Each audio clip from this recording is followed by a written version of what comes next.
6 months ago, I bought my first ever Apple device, which was this M1 Mac Mini. Now I finally see what the hype is all about. And in this video, I'm going to explain why I'm finally going all in on Apple.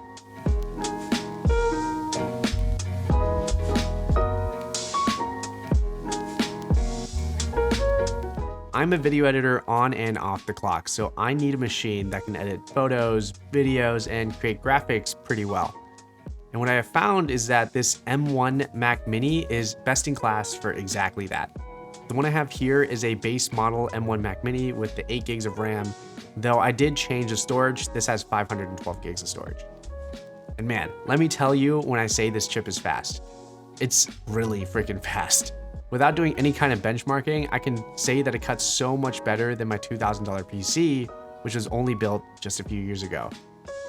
I used to think that I needed to chase render speeds when it came to looking for a PC to edit with. But now I realize what really was the limiting factor for me was how it felt while editing.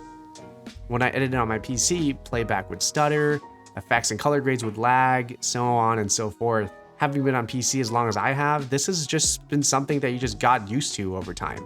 Once I switched over to the M1 and it played back footage at full resolution, no proxy, with effects on, no problem, it was amazing. But what really blew my mind was that this tiny little device was so efficient that it is able to compute at almost 1/10 the power draw of my PC. Not only does it draw significantly less power, it is also significantly smaller. I mean, dude, look at this. It is like a pizza. No, it's not even a full-size pizza. This is like a kid's pizza. That's how big this is. This is the smallest Mac that you could buy, but it is also one of the quietest. The design of these Apple products have always been so striking that they set trends. Not all of them stick, but they still inspire. During my time using this M1, not once have I heard the fans come on, and I really noticed when I switched back over to my PC. My PC makes so much more noise in comparison, like it's no contest. I mean, listen for yourself.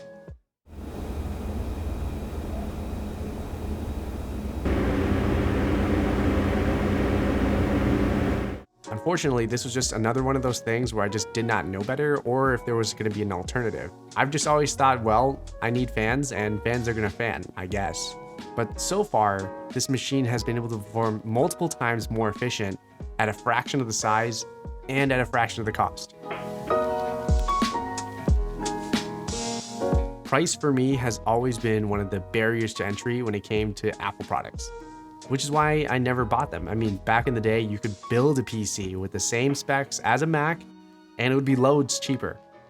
But now that's no longer the case. Apple now has a secret sauce and the only way to get it is from them. So I bought this used on eBay for $600 shipped. You can still find this on Amazon, either renewed or used on eBay for about the same price. The next generation of chips is just around the corner. The M1 line of products are about to become the most affordable they ever have been. There's never been a better time to try Apple Silicon than now. Finally, we have the ecosystem, and this could be a positive or a negative thing depending on how you look at it, but after purchasing this Mac Mini, the Apple system has never looked more enticing to me. It just seems like it has so many things going for it. It's got AirDrop, iMessage, Sidecar, Handoff, Universal Clipboard, I could go on. And sure, you could argue that you can get the same thing with other devices, but there are oftentimes so many extra steps involved. While in contrast, Apple devices just work. As a creative professional, having features like these really appeal to me, and I would much rather just have things work and be done with it. I'm long past that phase where I'd spend hours on something just to try to figure it out myself. I think my time could be better spent elsewhere. The last note I'll say about the ecosystem is what happens at the end of life of these devices. I know one day I'll probably grow out of this Mac Mini and I'm gonna want to upgrade, but what happens then?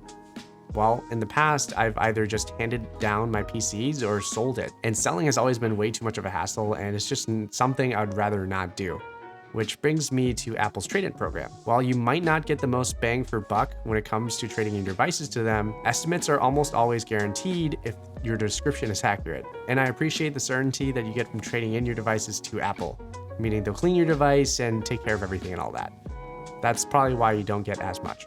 But if you wanted to go the third-party route, Apple devices seem to retain their value much longer than other devices.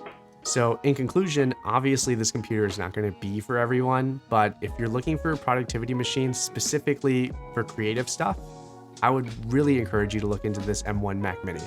You're not going to find a better performing device that is more efficient, as well designed, or as affordable as this one. Changed my mind. I hope you enjoyed this video. My name is Sebastian. Peace.